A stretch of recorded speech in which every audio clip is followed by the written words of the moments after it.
टेलीगुरु में आपका स्वागत है, जहां हम लाते हैं टीवी सीरियल्स की हर बड़ी खबर सबसे पहले और सबसे साफ अंदाज में। इस बार बात हो रही है सीरियल तुमसे तुम तक की, जिसमें आने वाला है एक तगड़ा और इमोशनल ट्विस्ट। शो में कुछ नए चेहरे जुड़ चुके हैं और कहानी अब आर्यवर्धन की पर्सनल लाइफ की तरफ मुड़ रही है। जैसा कि हमने पहले भी आपको बताया था, आर्यवर्धन अपनी मां के साथ रहते हैं, यानी मिसेज वर्धन के साथ। अब कहानी वहीं से आगे बढ़ती है जहां अनु अपनी दोस्त नीतू से आर्यवर्धन का पता पूछती है। लेकिन जब मीरा उसे झाड़ देती है तो अनु थोड़ा डर जाती है और सोच में पड़ जाती है कि आर्यवर्धन के घर जाना ठीक होगा या नहीं। फिर एफएम से उसे ये सुनने को मिलता है कि जब भी मिसेज वर्धन की तबीयत बिगड़ती है, आर्यवर्धन सब कुछ छोड़कर तुरंत घर पहुंच जाते हैं। यहीं से अनु को शक होता है कि कहीं मिसेज वर्धन उनकी पत्नी तो नहीं। लेकिन आपको बता दें, ये सब एक बड़ा भ्रम है, क्योंकि असलियत में आर्यवर्धन की शादी कभी हुई ही नहीं।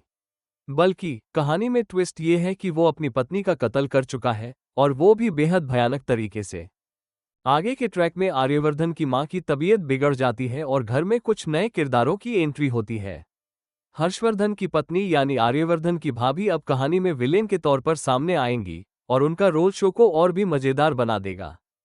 इसी बीच अनु अब और ज्यादा क्यूरियस हो जाती है ये जानने के लिए कि मिसेज वर्धन कौन है और आखिर आर्यवर्धन की जिंदगी में क्या छुपा है। वो बिना बताए सीधे पहुंच जाती है आर्यवर्धन के घर, जिससे आर्यवर्धन काफी नाराज हो जाता है क्योंकि वो अपनी प्राइवेट लाइफ किसी से शेयर नहीं करना चाहता। लेकिन अनु अब पीछे हटने वाली नहीं है। वो आर्यवर्धन से सीधे सवाल करती है, क्या आप अपनी पत्नी से मिलने गए थे? लेकिन आर्यवर्धन चुप रह जाता है। फिर धीरे धीरे अनु को सच्चाई का पता चलता है कि उसकी कोई पत्नी नहीं है।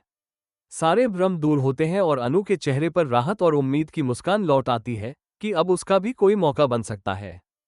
इसके बाद कहानी एक खूबसूरत मोड़ लेती है। आर्यवर्धन हेलीकॉप्टर में बैठाकर अनु को शादी के लिए प्रपोज करता है। लेकिन सवाल यह है कि क्या उनका परिवार इस रिश्ते को स्वीकार करेगा? क्योंकि इन दोनों के बीच है पूरे 18 साल का फासला। क्या ये प्यार उम्र और समाज की दीवारों को तोड़ पाएगा? यही देखने के लिए जुड़े रहिए हमारे साथ। तो दोस्तों, अगर आप भी इस नए रोमांटिक ट्रैक को लेकर एक्साइटेड हैं, तो कमेंट में ज़रूर बताइए। वीडियो अच्छा लगे तो लाइक कीजिए। और ऐसे ही लेटेस्ट अपडेट्स के लिए टेलीगुरु को सब्सक्राइब करना बिल्कुल मत भूलिए।